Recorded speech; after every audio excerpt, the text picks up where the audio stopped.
más duro que aguantarse un jefe idiota es ser emprendedor.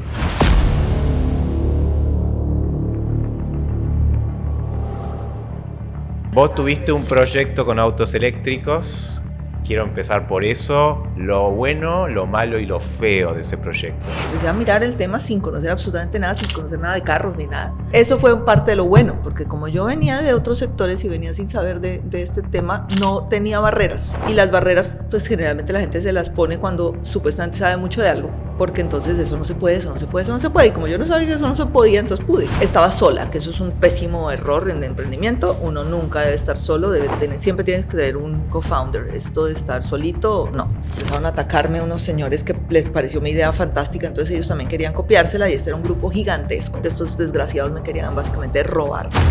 Fue realmente una estupidez de mi parte haberme metido en ese negocio sin haber mirado realmente lo que requería para llegar allá. Durante todo ese tiempo en que lograba un montón de cosas, por el otro lado no dormía porque mi tecnología era una porquería. Parte de no poder operar bien era porque la tecnología no estaba adaptada para lo que yo necesitaba. Nadie no está a tu nivel, todo el mundo está a tu nivel. En Colombia se usa mucho el decirle a las personas, doctor. No, yo no le digo doctor a nadie. Hay que hacer algo que a uno le guste mucho, no estar pensando en cómo voy a hacer dinero, sino voy a hacer algo que me encanta. Uno cuando es joven se les cree que se la sabe todas, se cree que somos todos unos imbéciles cuando somos jóvenes. Llegué hace casi 2 años. Antes de Milei, antes de que nadie creyera y diera un peso por este país, porque es más, eran muy, muy ácidos con su país. Es nuevamente un reto monumental tratar de convencer a la gente de que las cosas se pueden hacer tan distinto. Eso siempre es complicado, o sea, el ser tan innovador es muy complicado. Descubrí lo que era el tema de finca raíz en este país, que es alucinante que ustedes compren cash, alucinante. Para el tamaño de la economía del país es una cosa miserable. La hipoteca en Chile es el 29% del PIB, en Argentina es el 0,5% del PIB.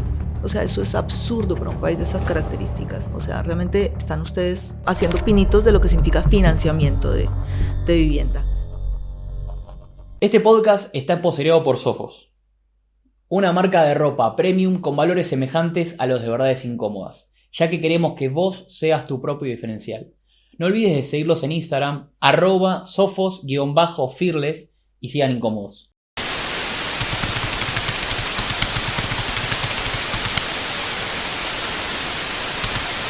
Bienvenidos a Expressonomics. Tenemos una invitada de lujo, Zulma Z, empresaria, emprendedora, pero me gusta que se presenta acá en los invitados. Zulma, ¿quién sos? Hola, Zulma Guzmán, colombiana, en Argentina, emprendedora, economista, MBA, exambientalista. Hice una maestría en ambiental, trabajé muchos años en eso hasta que me rompí el corazón. Y entonces dije no más. Y venme aquí. Bueno, genial que te enganché acá en Argentina, la verdad es buenísimo. Bueno, sos la primera entrevista internacional. Bueno, de hecho hemos tenido, pero de Colombia. Yo viví 2 años en Colombia, así que ya tuvimos bastante charla. Vamos al hueso, ¿ok? Vos tuviste un proyecto con autos eléctricos. Quiero empezar por eso, lo bueno, lo malo y lo feo de ese proyecto, desde el principio. Desde el principio. A ver, era un proyecto muy lindo. Ahí viene mi alma ambientalista, porque el tema de compartir carro hace que supuestamente salgan carros de la circulación y ahorras entonces obviamente energía y obviamente emisiones y bueno. Y lo que estaba buscando era pues básicamente una empresa que fuera de alto crecimiento, que tuviera muchos miembros, que no sé qué, y que pudiéramos lograr realmente una masa de carros para lograr esos objetivos, pero pues de otra parte pues obviamente hacer un dinerito, ¿no? Como todo emprendedor. Comencé sin saber nada del tema, fue una idea, incluso fue una idea de mi hermana, y entonces dije yo, bueno, me interesa, me parece súper interesante, y empecé a mirar el tema sin conocer absolutamente nada, sin conocer nada de carros ni nada, y eso fue parte de lo bueno, porque como yo venía de otros sectores y venía sin saber de este tema, no tenía barreras. Y las barreras, pues generalmente la gente se las pone cuando supuestamente sabe mucho de algo, porque entonces eso no se puede. Y como yo no sabía que eso no se podía, entonces pude.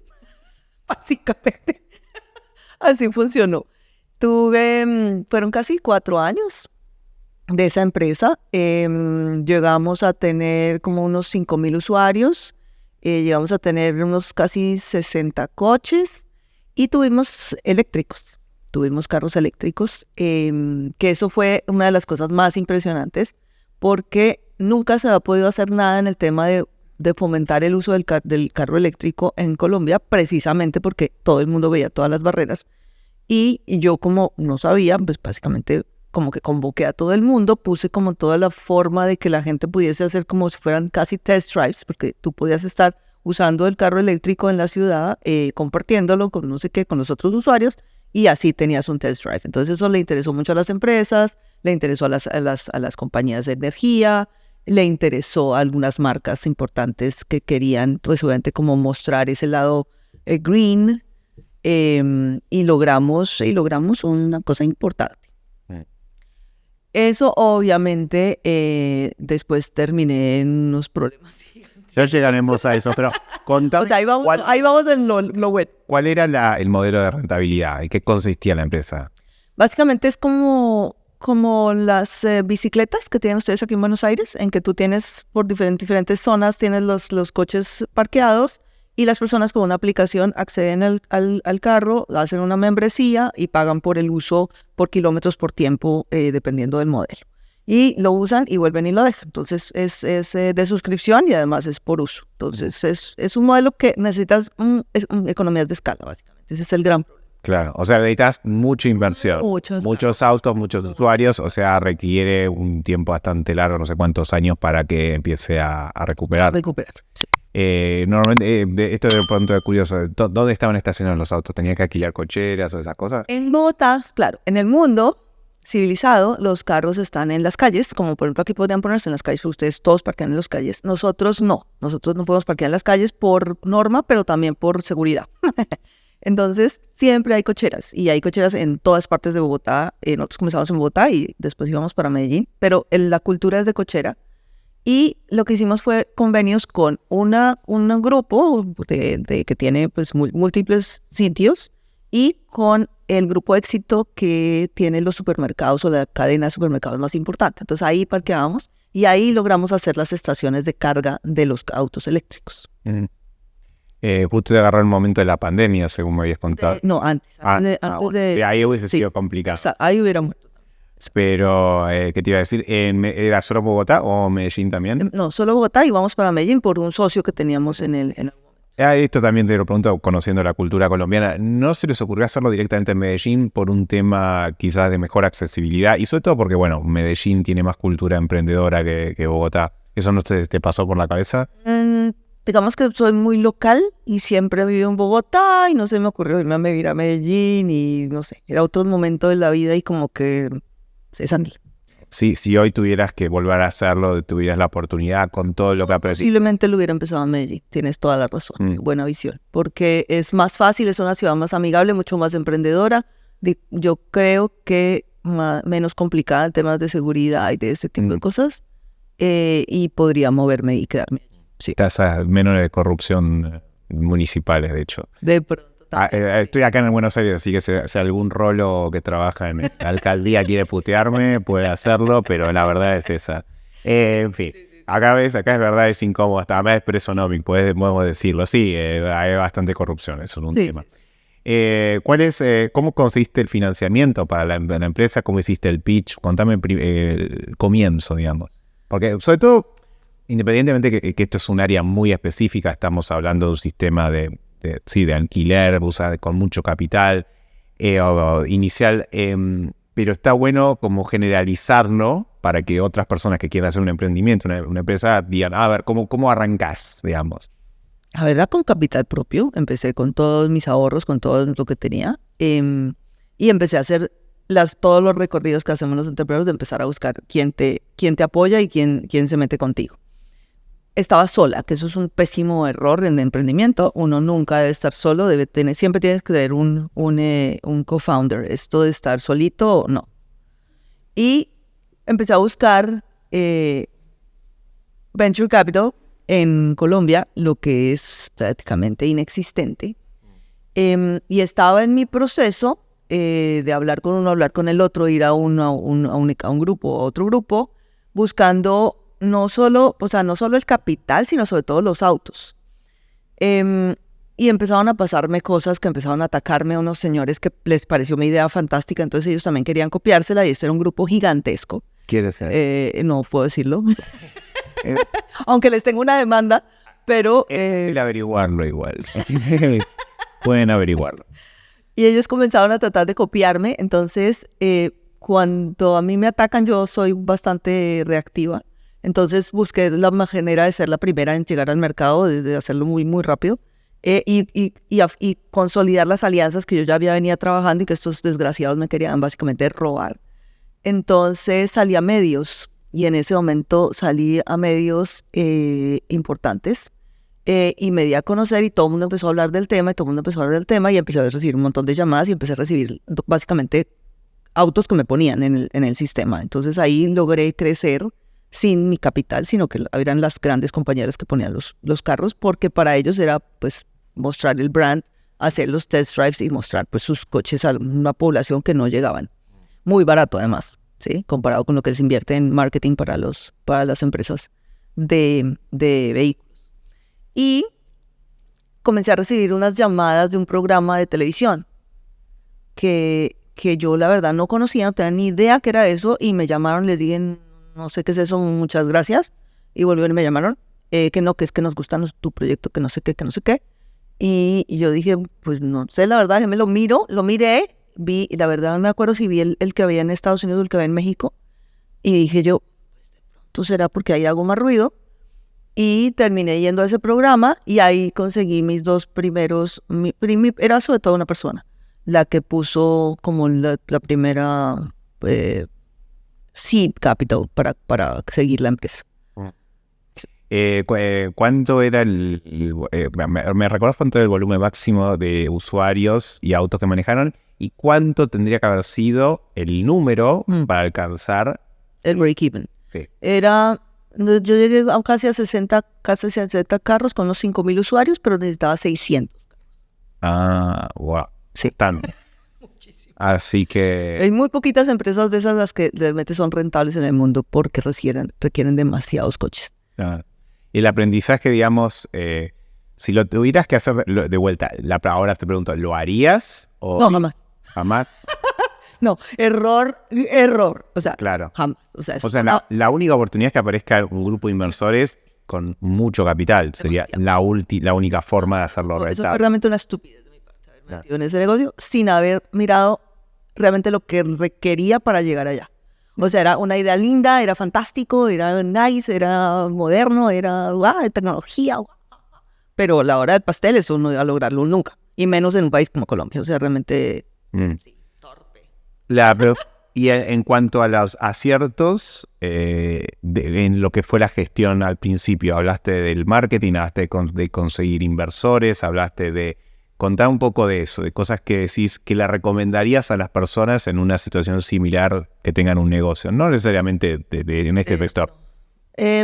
Los aciertos realmente yo creo que fueron en conseguir los aliados, pero fue más lo malo que lo bueno en general. O sea, tengo más historia mala que buena, ¿sí me entiendes? O sea, aprendí más de todo lo que no debo hacer que de lo que hice. O sea, dependía de mí conseguir los aliados, dependía de mí pues realmente montar la empresa bien montada, organizarla bien organizada, el marketing, el branding, en todo eso dependía de mí. Pero pues ese montón de capital era imposible en un país como el mío. Y, por ejemplo, ciertas cosas que no puede uno manejar solo, pues yo ponía personas, escojo pésimo las personas, eso sí, no sé por qué razón, es una cosa que no logro hacer. Entonces siempre escojo mal y siempre todo eso terminó mal. Entonces, pues no sé, no tengo mucho bueno. No, me encanta. Quería hablar con esto porque a veces tienen, cuando hablo a veces con empresarios, a veces les cuesta como, a ver, todos en algún momento tienen algún fracaso en alguna empresa o muchos, pero viste, como todos quieren presentar esa imagen del emprendedor exitoso, cuando en realidad son en los errores que uno aprende, o sea, en el camino. Por eso quería hablar de esta experiencia, además, porque bueno, te había visto en el programa F de televisión, y escuché, del programa de televisión yo me escuché muy malas cosas de la gente que está ahí, pero bueno, no sé que no puedes hablar del tema, pero yo he escuchado por amigos que son todos unos chantas vendehumo No sé, no digas nada, pero yo que eso es lo que he escuchado. En fin, pero más allá de eso, me parece interesante en temas de liderazgo y supervisión y delegar. Porque uno de los errores que recuerdo que habías contado, y ya sé que es doloroso recordar esto, después vamos a pasar a los casos de éxito, quedamos tranquilos, pero me gusta empezar así, porque digo, bueno, hablemos de lo que no salió bien, ¿listo? Pero además porque...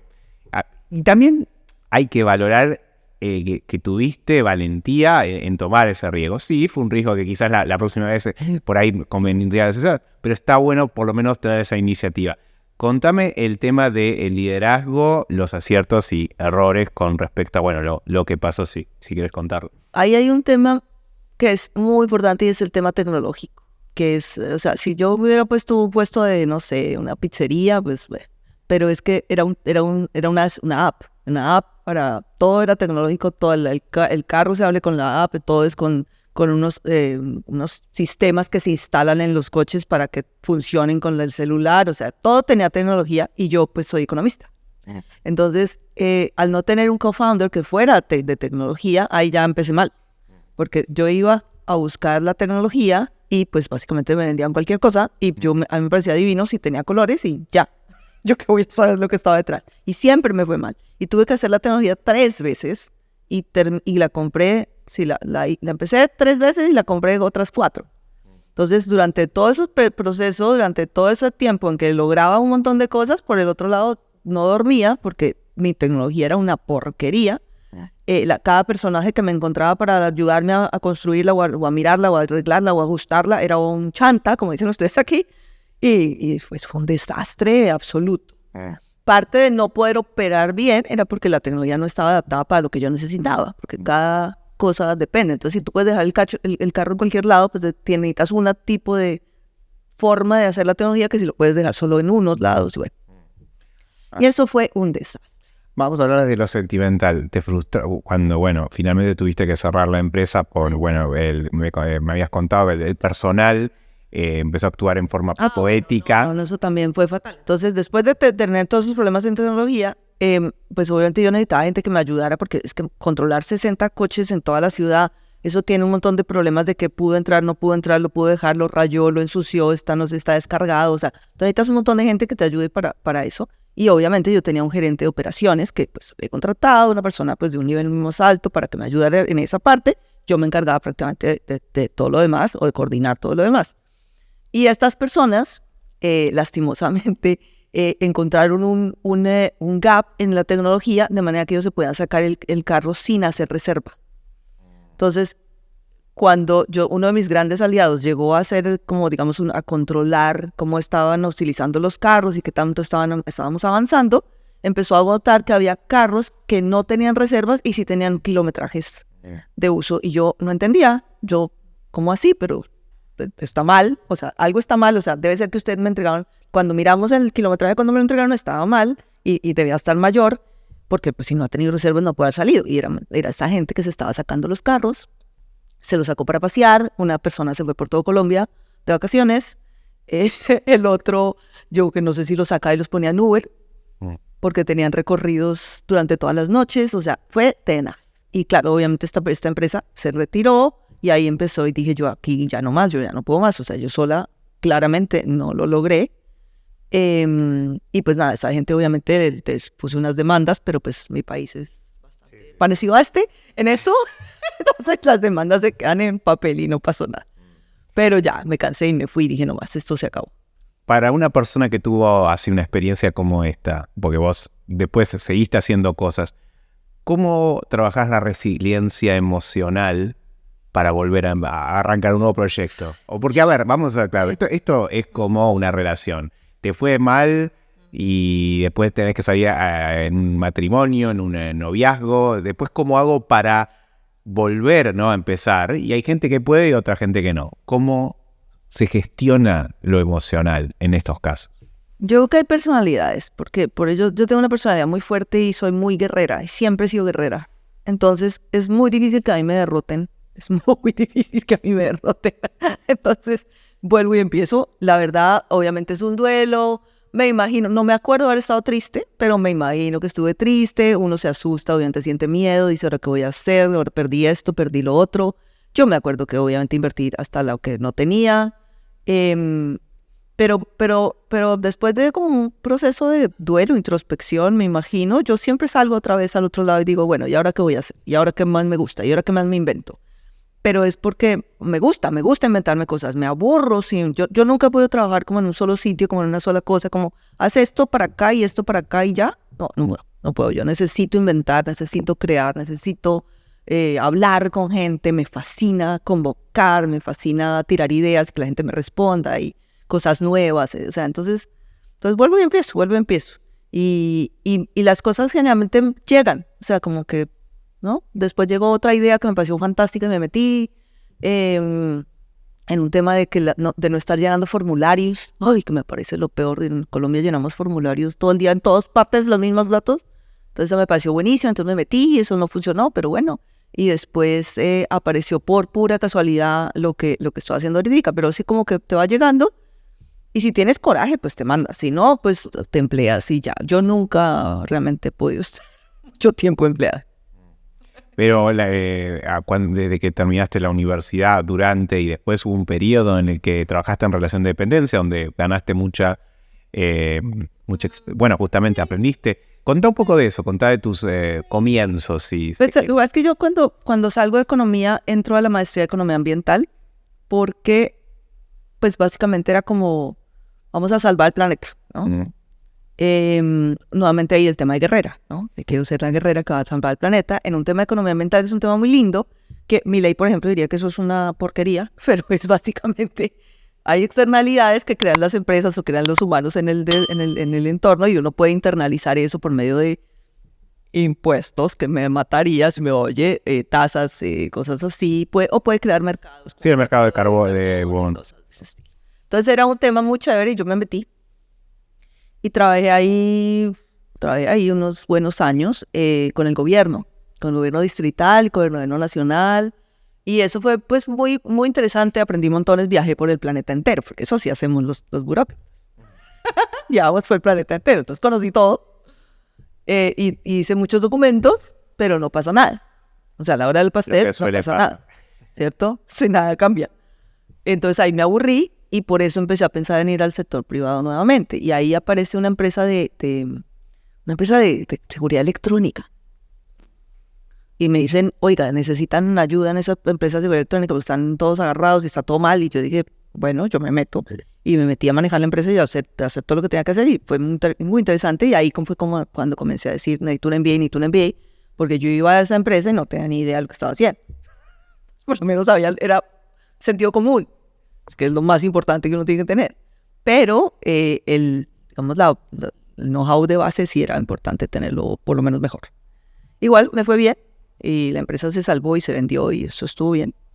Pero ahí ahí yo mandaba, que eso es importante en esa empresa. Y en el tema ambiental es distinto, yo creo, trabajar como burócrata o internacional paseando y haciendo boludeces que...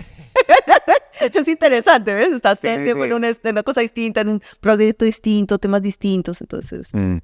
Contame el MBA, realmente, porque hemos hablado, bueno, con profesionales relacionados con la educación, como Andrés Hatoum, hemos discutido el rol con Andrés de Aquino Vicente, que es un especialista de finanzas, el rol de la educación, porque ahora hay mucho joven... adolescente que dice, no, la educación formal no es necesaria, la formación... Sí, total, a ver, depende dónde. Porque sí, es cierto que hay un problema con la educación, de que hay, el sistema educativo universitario no está preparado, pero hay lugares pero si está bien preparado, te sirve. Contame de tu experiencia con el MBA y cómo te ayudó tanto para trabajar en el privado, en relación de dependencia, como en tus experiencias de emprendedora, que vamos a después hablar. Yo hice 2 MBAs. Uno en Colombia y uno afuera. El de Colombia, yo soy rebelde, lo que se nota, sale. El de Colombia no quise el grado, no lo recibí después de haberlo hecho todo, pero en ese momento era un tema de personal. O sea, yo estaba en pareja y tenía la casada y no podía irme a donde me daba la gana. Entonces hice ese MBA que no quería hacer, porque ese no era el que yo quería hacer, lo terminé y dije, este no es el que yo quiero hacer, entonces hago el que quiero hacer. Y volví, empecé un MBA, ahí sí afuera. Entonces fui a la Universidad de Columbia en un programa que tenía joint venture con Berkeley y fue maravilloso. El de Colombia realmente fue un MBA muy malo. Depende de dónde estés. Entonces, el de Colombia, ¿qué te dan? Te dan lo que supuestamente dictan allá, por una gente que supuestamente te ha leído lo que hay allá, pero realmente nadie sabe lo que ni ha estado ni nada.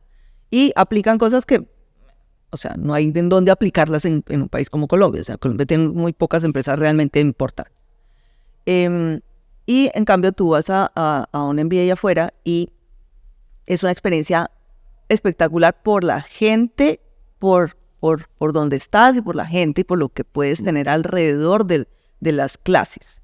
Las clases, igual te lo puedes leer en el libro y no tiene ningún, o sea, hasta mejor si te lees los libros. En el MBA que llegas, lo primero que llegas es a beber. O sea, el primer punto que uno llega el bebé es a beber. Todos bebemos. Eso es todo el mundo borracho todo el tiempo porque nos encanta, porque a todo el mundo le fascina la fiesta. Y ahí es el de empiezas a hacer esos contactos y todos los que entran en esos MBAs, ahí es donde está el filtro que es importante. Entrar a un MBA es muy difícil, es de las cosas más difíciles que hay. Es gente increíblemente inteligente de todas partes del mundo.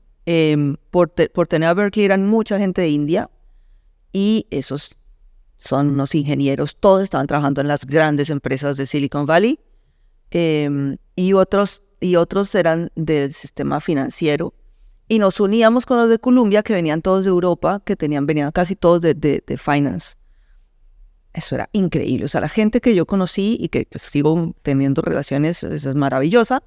Y eso te abre las puertas en todas partes. Entonces, o sea, el MBA, más allá del conocimiento, es el networking. Es el network, es el networking. O sea, realmente te enseñan además a hacer networking. Yo lo que más te enseñan es hacer networking, porque no sé, la teoría Porter, chévere, pero...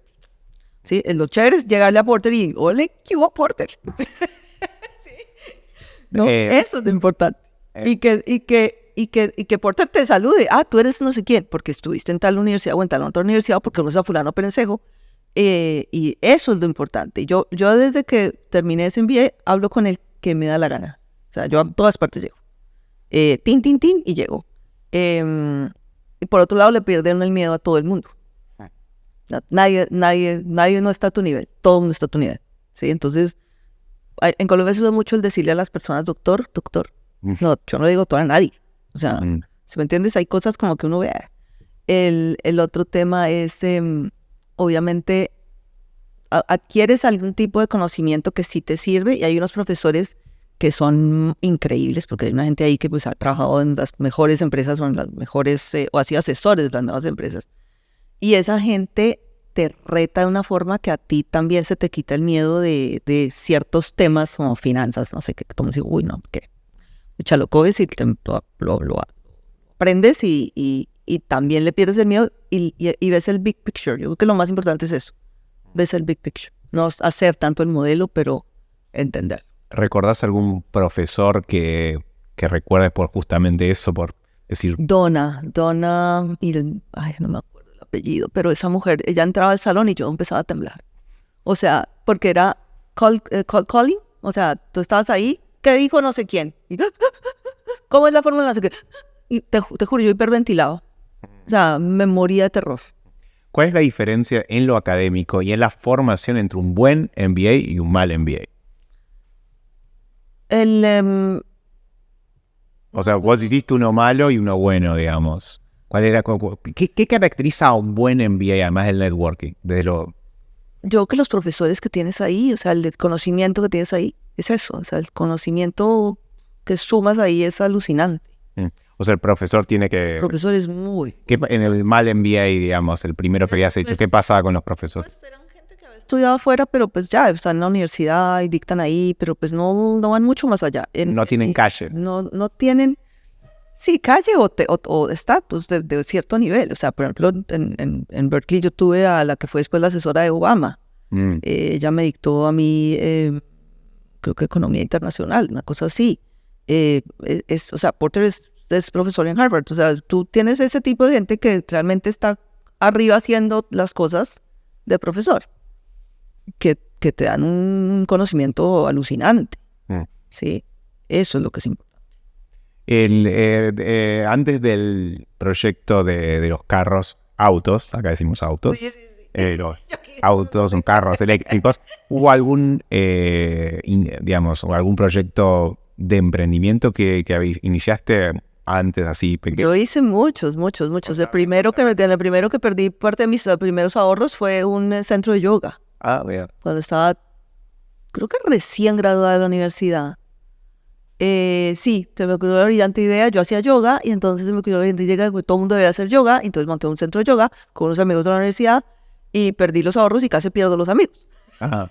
Sí, eso puede suceder. El timing no era el apropiado. O sea, cuando yo empecé a hacer yoga y empecé con este cuento, nadie hablaba de yoga, nadie sabía qué era el yoga. Y entonces yo puse una cosa y que todo el mundo miraba, ¿qué carajos es?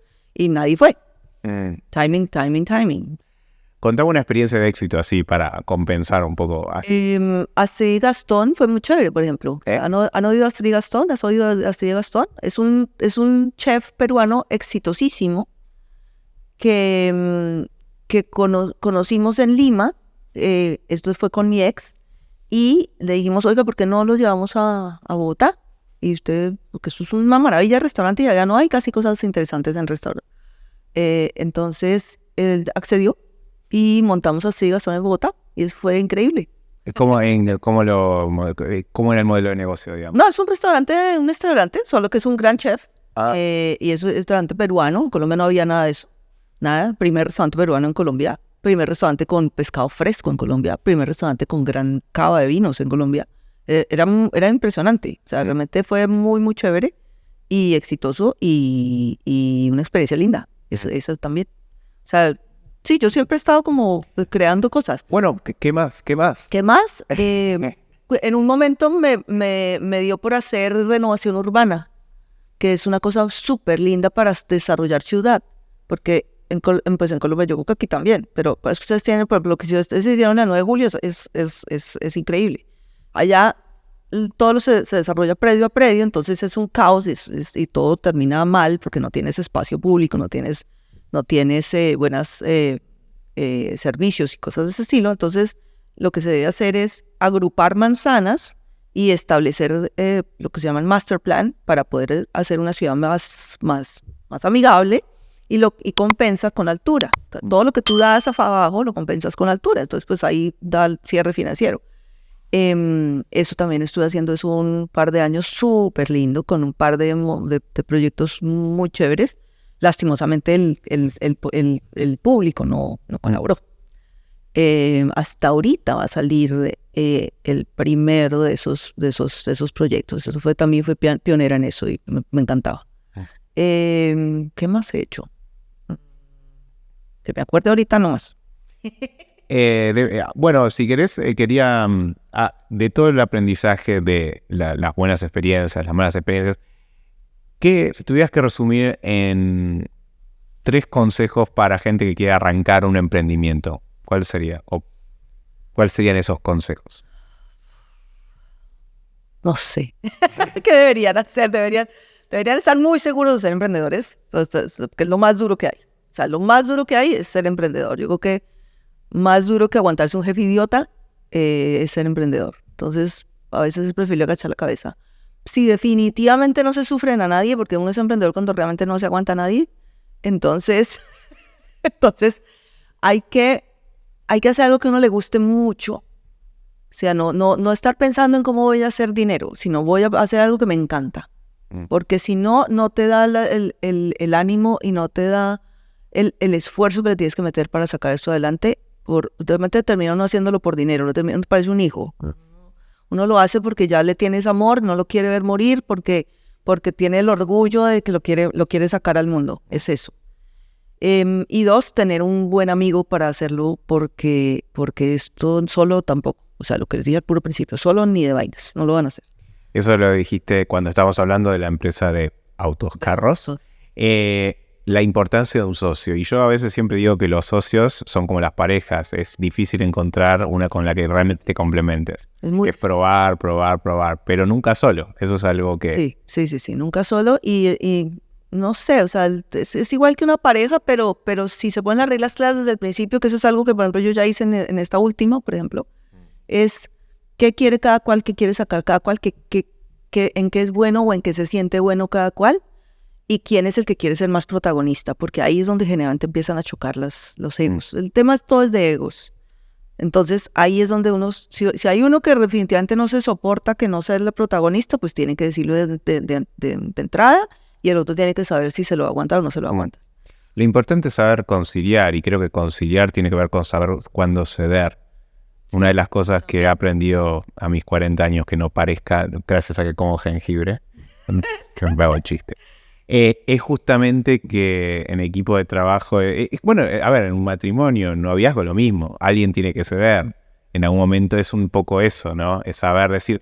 Una vez en un curso de coaching que hice, me acuerdo de esta frase que el coach le aconsejó a una mujer que se peleaba todo el tiempo con el marido. Y en un momento el coach le dice, ¿vos qué querés? ¿Tener razón o salvar tu matrimonio? Y ahí la mía se quedó helada. No, quiero que esto... Y bueno, ya está ahí. El ego, ¿sabes dónde te lo metes? Así que... Eso es madurez, yo creo que es... Sí, bueno, es eso. Es decir, ¿querés que las cosas salgan? Bueno, listo, el ego, métetelo bien adentro. Y yo te juro que eso lo aprendí hace muchos años. También incluso para llevarme bien cuando era adolescente, incluso con mis padres, o en parejas.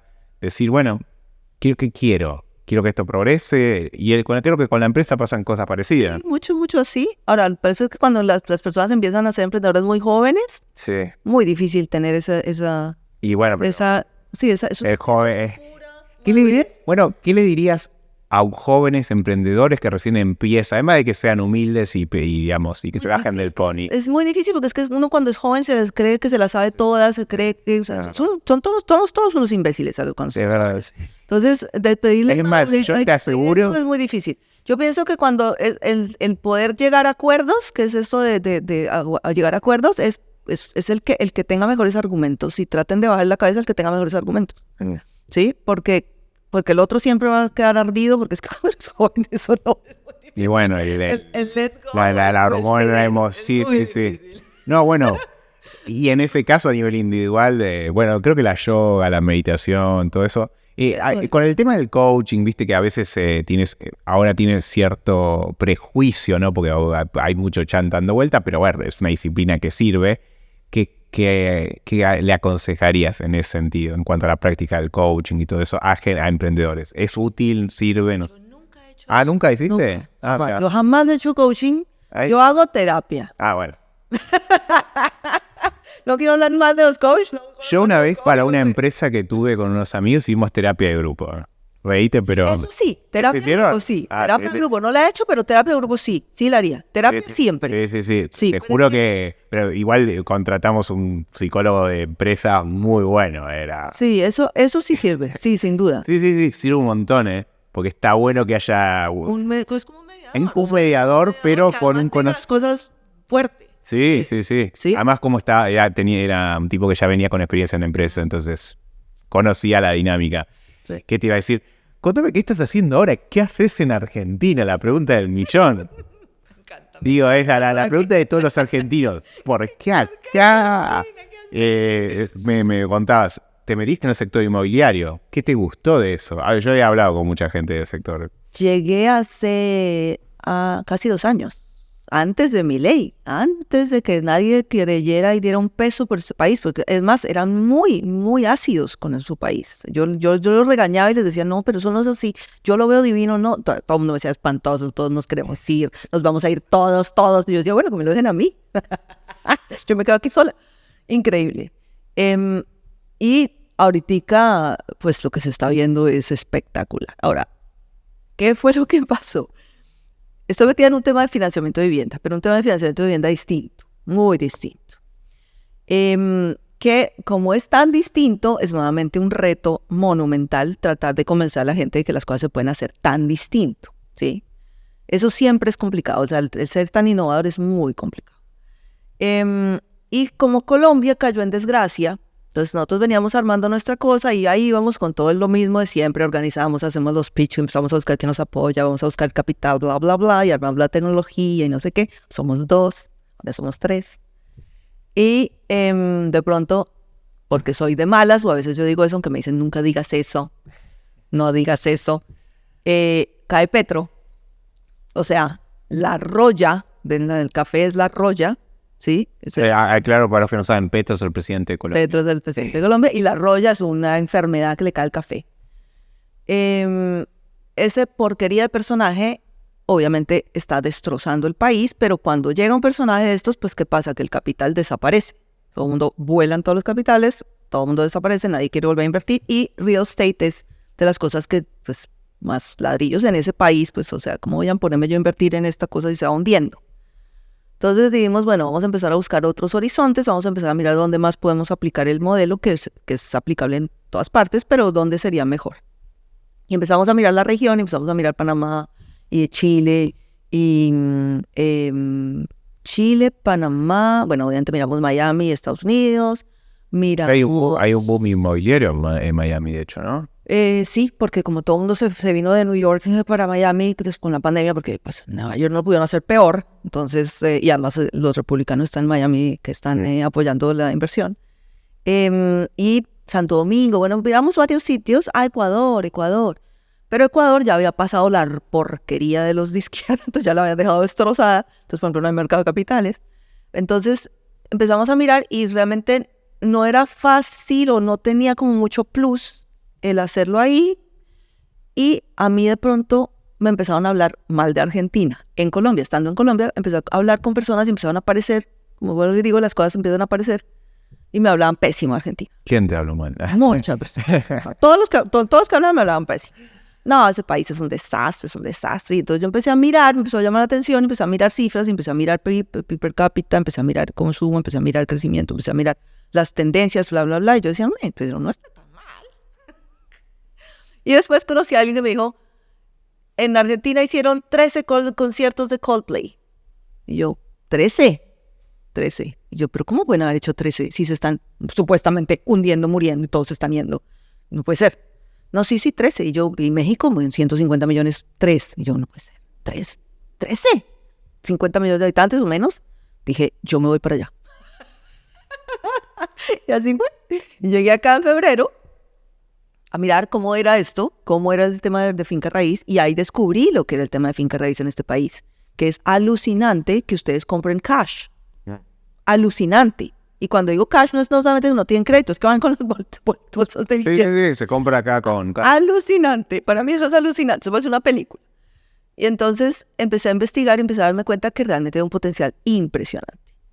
Y comenzamos a montar la empresa adaptando nuestro modelo a la legislación, a la realidad, a la cultura, a todo lo que significa cuando uno trae un modelo nuevo a otro suelo, pues. Y me encanta. Contá un poco, ¿cuál es ese modelo? El modelo es leasing, en Argentina es leasing inmobiliario, lo vamos a hacer por leasing inmobiliario, pero lo que tiene de particular es que las personas que empiezan, acceden a una casa para quererla comprar, siempre pueden acceder mientras alquilan. Entonces comienzan alquilando y en la medida que van teniendo la forma, empiezan a pagar por la casa en como unos cuotas parte, lo que más me entienden ustedes aquí. Nosotros a esas cuotas parte les decimos actis, que son como pedacitos de la vivienda. Y en la medida que van comprando esos pedacitos de la vivienda, pagan menos alquiler. O sea, solo pagan por lo que no han comprado. Es como si estuvieran compartiendo la propiedad con el vendedor. Eso hace que tengan muchas más ventajas, no solo en flexibilidad, sino obviamente tienen más exceso para invertir en comprar la casa. Solo pagan los gastos operativos sobre lo que obviamente tienen, entonces les sobra también un poco más de ingreso para comprar más casa. Pueden mudarse de una casa a otra sin necesidad de tener que salir, si hubiera hipoteca, que en ese momento cuando yo llegué no había, ahora sí hay, tener que pagar la hipoteca o salir a vender la casa. Simplemente se llevan lo que llevan ahorrado a una nueva casa. Y si no pueden pagar el alquiler con lo que implique la compra que están haciendo, se desinvierten. Entonces, si tú quedas sin trabajo, si tienes algún problema, no es como entras en otro lío más, que sería quedarte sin casa, sino que te damos el periodo que se necesita mientras no puedes, te vamos desinvirtiendo. Es un modelo muy flexible, muy amistoso y que resulta, si lo comparas completamente contra una hipoteca, como lo hemos hecho en Colombia, resulta más barato. No, sí, justo acá solo existe la hipoteca, creo que es el único sistema. Sí, y es recién. Sí, por eso, así que es interesante que exista alternativa flexible, si se quiere. Sí. Así que, ¿qué te atrajo no de Argentina, del sector particularmente inmobiliario? Hay mucho. Es porque es un mercado que está estancado. Es un mercado que, digamos, para el tamaño del país, para el tamaño de la economía del país, es una cosa miserable. O sea, la hipoteca en Chile es el 29% del PIB, en Argentina es el 0,5% del PIB. O sea, eso es absurdo para un país de esas características. En Colombia es el 13%, México creo que el 15%. O sea, realmente están ustedes haciendo pinitos de lo que significa financiamiento de vivienda. Y por otro lado, ustedes todos tienen que ahorrar o todos tienen ahorrado, entonces todos están acostumbrados a apoyarse entre ustedes, entre la familia o entre ustedes mismos, porque hay incluso argentinos que le financian, hacen hipotecas privadas con otros argentinos, ¿sí?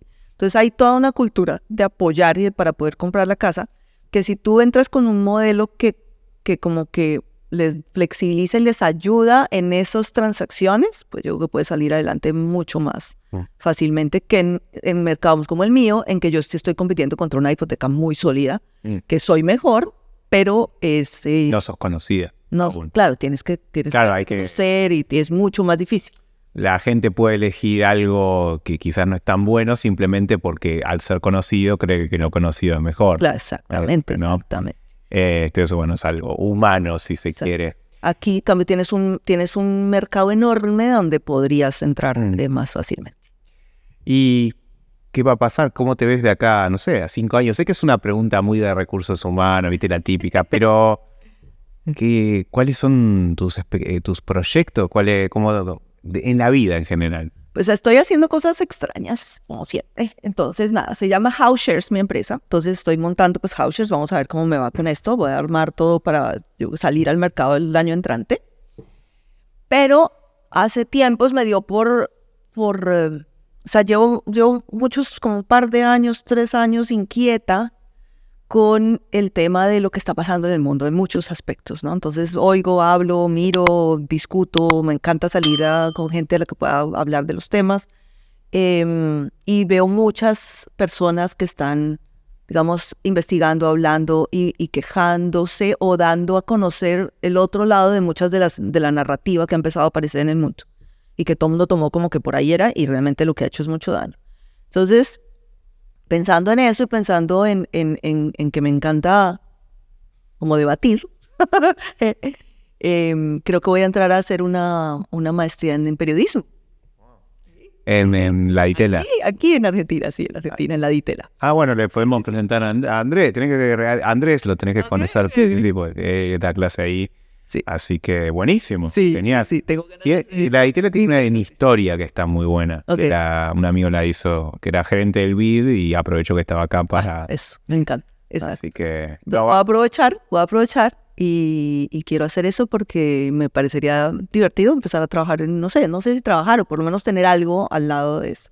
Todo depende obviamente cómo salgan las cosas con HowShares. Perfecto. ¿Así estás feliz de estar acá? Sí. Así que bueno, espero que te reciba bien de nuestro país. Pero es cierto algo que decís, y es que sí, a ver, el clima se vuelve propicio para ciertos negocios. El inmobiliario es uno de ellos.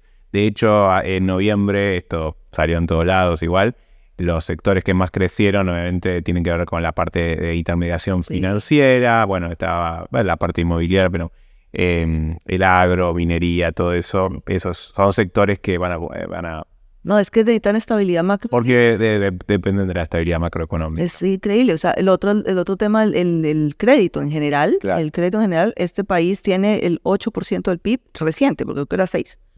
Y todos los demás países de la región están en 50%, sino obviamente mucho más arriba.